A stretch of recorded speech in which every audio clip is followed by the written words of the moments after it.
ဒီနေ့တော့အစီချဖို့မဟုတ်ဘူးကျွန်တော်ရဲ့ skin care routine လေးကို sharing လုပ်ပေးမယ်မိတ်ဆွေတချို့ကမေးလာတယ်ကျွန်တော်စပိန်အလောက်စီးတာနေပူအောက်အလောက်သွားတာတလောက်ဒီလိုမျိုးနေပူအောက်တို့လေးတိုက်ခံတာကိုမျက်နှာရဲ့ skin ကိုဘယ်လိုအကာအကွယ်ပေးတယ်လဲဘယ်လိုမျိုး skin care လုပ်တယ်လဲဆိုတာကိုစိတ်ဝင်စားလို့မေးလာကြတယ်အဲ့တော့ကျွန်တော်ကအဓိကဂရုစိုက်တာကကျွန်တော်မျက်နှာရဲ့ဒီ sunscreen လိမ့်တာကိုအရင်အဓိကဂရုစိုက်တယ်မျက်နှာကိုလုံးဝနေကာအောင်ထူထူလိမ့်တယ်များများလိမ့်တယ်ကျွန်တော်စပိန်စီးတဲ့နေ့တွေဆိုရင်ဒီသစိတ်တုံးတယ်ဒီအနီးစားဆိုတဲ့သစိတ်ဒီဥစ္စာကတော့ make up သားလည်းပါပြီးသားမလို့ကျွန်တော်ကဒီ make up ထက်လင်းစရာမလိုဘူးလိမ့်ပြီးဖွေးဖွေးလေးဖြစ်တယ်ဒါပေမဲ့တချို့ယောက်ျားလေးကြားတော့အဆင်မပြေဘူးယောက်ျားလေးတွေကကျတော့ကျွန်တော်အမျိုးသားဆိုရင်ဒီသစိတ်တုံးတယ် Biore ဆိုတာသစိတ်ကိုတုံးတယ်ဒါလေးက water type လေးဖြစ်တဲ့အတွက်ကြောင့်မလို့တုံးရတာအရင်အဆင်ပြေတယ်ကျွန်တော်ရဲ့ပုံမှန် routine မှာဆိုရင်ဒါကိုတုံးတယ်စပိန်စီးတဲ့ခါကျရင်ဒီသစိတ်ကိုတုံးတယ်ဒါကိုကျွန်တော်ကနှစ်ခါလောက်လိမ့်တယ်တော်တော်လေးကိုများများလိမ့်တယ်တစ်ထက်ကိုလိမ့်ပြီးတော့မှခဏလေးစောင့်တယ်နောက်ပြီးနောက်တစ်ထက်ကိုဒီပါးနားလေးမှာရဲ့ဒီနှထင်နားလေးမှာရဲ့ဒီဖူးပေါ်မှာရဲ့ဒါနောက်ထပ်တစ်ထက်ကိုထက်လိမ့်တယ်မျက်နှာအသားကြီးကတအားပါတာလေအဲ့မှာတင်းတိတ်တွေထားမှာဆိုလို့ကျွန်တော်ကဒါလေးဆိုရင်ထူထူကြီးကိုလိမ့်ပေးတယ်ပုံမှန် daily လိမ့်တာကဒီ Biore ဆိုတဲ့ဟာကိုလိမ့်တယ်အရင်တော့ဆိုရင်ကျွန်တော် skin care သုံးတယ်ဆိုရင်ဒီဘယ်ဟာဆေးကြီးရင်ဘယ်ဟာသုံးတယ်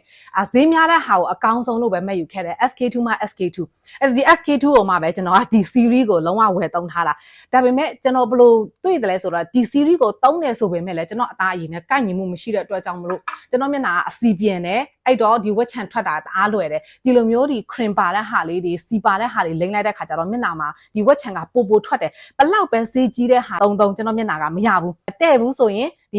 ီဝက်ချန်ဖုတွေကထွက်နေရပဲအဲ့တော့ကျွန်တော်နောက်ဆုံးအခုကဘာမှကိုတိတ်ကိုမတုံးတော့တာဒီအဓိကရေတက်ဖြည့်တာကိုပဲတုံးတော့တယ်နောက်ပိုင်းရဲ့မျက်နှာအသားရည်ကလည်းတော်တော်လေးကိုကောင်းလာတယ်ဒီ skin care product ကိုတော်တော် short ချလိုက်တော့မျက်နှာအသားရည်ကပိုတောင်ကောင်းလာတယ်ကျွန်တော်တို့အစီချတဲ့လိုမျိုးနဲ့ဆက်နေတယ်လို့ကျွန်တော်မြင်တာပေါ့နော်အစီချတဲ့အခါကျွန်တော်တို့စားတဲ့ diet ကလည်းကိုယ်နဲ့တင့်တော်တဲ့ diet စားမှပဲကိုယ်နဲ့အဆင်ပြေမှာအဲ့တော့အခု skin care တွေတုံးတာလဲကိုယ့်ရဲ့ skin နဲ့တင့်တော်တဲ့ဒီ product ကိုတုံးမှပဲမျက်နှာအသားရည်ကအဆင်ပြေမှာဒီ SK2 ဟာဆိုရင်ဒီနှစ်ခုပဲကျန်တော့တာတုံးတာကပထမဆုံးဆိုရင်တိုနာကိုမျက်နှာမှာအရင်လိမ့်လိုက်တယ်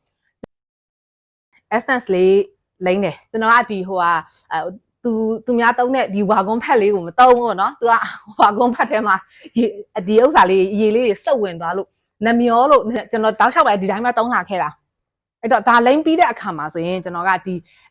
moisture လိမ့်တယ် moisture ဆိုလဲဒီစီပါတဲ့ဟာဆိုလုံးဝကျွန်တော်မကြိုက်ဘူးကျွန်တော်ရေ type water type မှာပဲကျွန်တော်ကြိုက်တာကျွန်တော်မျက်နှာနဲ့တဲ့တာမျက်နှာနဲ့အဆင်ပြေတာအဲ့ဆိုတော့ကျွန်တော်ကဒီလန်ကြီးသစိတ်လေးတုံးတာပေါ့เนาะဒီဟာကကျတော့ကျွန်တော်နဲ့အဆင်ပြေတယ်မိတ်ဆွေတို့ကြိုက်တဲ့အရာတုံးလို့ရတယ်အဓိကမျက်နှာကိုရေတက်ဖြည့်ဖို့ပေါ့နော်ကျွန်တော်မျက်နှာကလည်းအသားအရည်6တဲ့အတွက်အသားအရည်6တယ်ဒါပေမဲ့အစီပြန်တဲ့အသားအရည်ဖြစ်နေတဲ့အတွက်ကြောင့်မလို့ဝက်ချန်ကလည်းတော်တော်လေးကိုထွက်တတ်တာနည်းနည်းလေးအဆင်မပြေရင်ဝက်ချန်ကထွက်တာအခုတော့တော်တော်လေးကိုအဆင်ပြေလာပြီဒီနောက်ပိုင်းမှာအရင်တော့ကလည်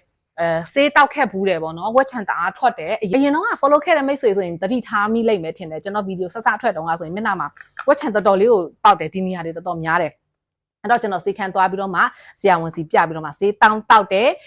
်ကျွန်တော်ဒီ aesthetic clinic သွားတဲ့ခါကျတော့ကျွန်တော်ပေးတဲ့ဆေးကဆေးအလုံးလိုက်ပေးတယ်ဒီအကတ်လိုက်ပေးတာမဟုတ်ဘူးကျွန်တော်မေးတယ်အဲ့ဒါဘာဆေးလဲဆိုတာမေးတယ်ဘာဖြစ်လို့လဲဆိုတော့ကျွန်တော်ကိုပိုက်ထဲတောက်တဲ့ဆေးကိုဆိုရင်ကိုကသိချင်တယ်Google မှာသွားရှာမယ်ပြီးလို့ရှိရင်တ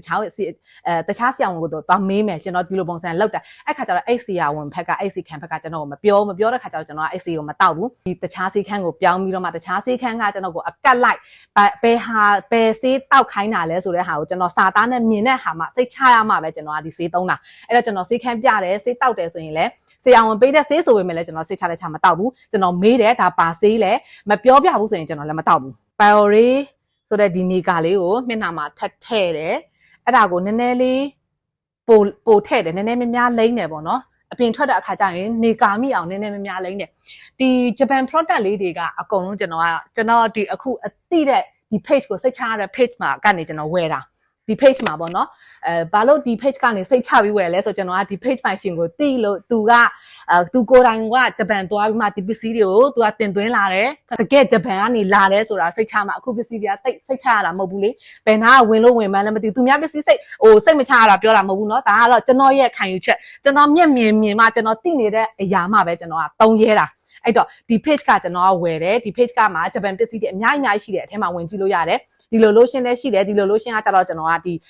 ီဟိုပါ body လိမ့်တယ်လက်လိမ့်တယ်တချို့ကကျတော့မျက်နှာလည်းလိမ့်လို့ရတယ်ဒီ lotion ကနောက်ပြီးသွားတိုက်ဆေးတွေလည်းအဲ့ page မှာဝယ်လို့ရတယ်ဒါကမနက်ပိုင်းအတွက်ဆိုရင်ပြီးသွားပြီအကယ်လို့ဒါကကျွန်တော်ကဒီ cushion လေးလိမ့်ချင်တယ်ဆိုရင်တော့ကျွန်တော်ဒီသစိတ်ရဲ့ cushion ပဲဆက်သုံးထားတယ်သုံးလို့တော့လည်းအဆင်ပြေတယ် ပြီးညရောက်တဲ့အခါကြာလို့ရှိရင်လည်းကျွန်တော်မျက်နှာတစ်ပြီးလို့ရှိရင်ဒီတိုင်းပဲဒါလေးလိမ့်နေပြီးလို့ရှိရင်ဒီ essence လေးလိမ့်နေပြီးလို့ရှိရင်ကျွန်တော်ကဒါလေးပဲဒီ moisture လိမ့်ပြီးရင်ကျွန်တော်အိပ်ပြီးကျန်တာဘာမှမလိမ့်တော့ဘူးဒါလိမ့်ပြီးသွားတဲ့အခါကျရင်ကျွန်တော်ဆက်လိမ့်လိုက်တဲ့အခါမျက်နှာကအစီပြန်လာပြီးတော့မှဒီ wet chan တွေထပ်ထွက်မှာဆိုလို့ထွက်လဲထပ်ထွက်တတ်တယ်အဲကြောင့်မလို့ကျွန်တော်အတွက်ကို cost saving တွေအများကြီးဖြစ်သွားတယ်အရင်တော့ဆိုရင်ဒါဒီလိုမျိုး moisture လိမ့်ပြီးဆိုရင်ဒီလိုမျိုး night cream တစ်ထပ်လိမ့်လိုက်ပြီးအဲ့တော့ကြာလာတဲ့အခါကျတော့မျက်နှာကမကောင်းရုံမကတော့ဘူးပို့ပြီးတော့မှဆိုးလာတာကျွန်တော်အတွက်ပေါ့နော်တပတ်မှာ2ရက်3ရက်ကတော့ကျွန်တော်ဒီရေတက်ဖြည့်တဲ့ mask ကိုသုံးတယ်ဒီရေတက်ဖြည့်တဲ့ mask ကရေတက်ဖြည့်ရင်ရပြီကျွန်တော်သစိတ်အဲ့လောက်ကြီးမရွေးဘူး quality အရင်မညံ့ရပြီဒီအရာကကြတော့ဒီ mask တွေမှာရတယ်ဒီတခြားအပြင်ဆိုင်မှာတွေလည်းရနိုင်တယ်တခြားသစိတ်တွေလည်းအများကြီးရှိတယ်ရေတက်ဖြည့်ရင်ကိုရပြီဒါလေးကတော့ကျွန်တော်အိမ်မှာလုပ်လို့ရတဲ့ဒီ skin care routine daily ကတော့ဒီတိုင်းလုပ်သွားတယ်ဒါပေမဲ့တစ်လတစ်ချိန်တော့ကျွန်တော် aesthetic clinic သွားတယ် peeling လုပ်တယ် IPL လုပ်တယ် high full လုပ်ချင်တန်ရင်ကျွန်တော် high full လုပ်တယ်ဒီ skin care product တွေဘလို့ပဲသုံးဘလောက်ပဲသုံးကျွန်တော်တို့ပါးစပ်ထဲကနေဝင်တဲ့အရာကို view စိုက်ရမယ်ရေတက်ဖြည့်ရမယ်အာဟာရ view စိုက်ရမယ် sleeping quality လည်းကောင်းရမယ်အကယ်လို့ဒါဒီအရာတွေ view မစိုက်ဘူးအစားအသောက်လည်း view မစိုက်ဘူးရေတက်လည်းမဖြည့်ဘူးအဲ့ပြီး sleeping quality လည်းမကောင်းဘူးဆိုရင်ကျွန်တော်တို့ဘလို့ product ပဲသုံးဘလောက်ဈေးကြီးတဲ့ product ပဲသုံးမျက်နှာ skin ကလည်းလှလာမှာမဟုတ်skin care တာနဲ့ခန္ဓာကိုယ်အစီချတာနဲ့လည်းဆက်နေတာပဲအကယ်လို့ဒါကျွန်တော်တို့ကအာဟာရ view site တယ်ရေများများတောက်တယ်ည sleeping quality လည်းကောင်းအောင်လုပ်တယ် calorie deficit ဖြစ်အောင်ဒါထပ်လုပ်လိုက်တယ်ဆိုရင်ကျွန်တော်တို့ skin က glow ရုံတာမကဘူး body ကလည်း glow လာမယ်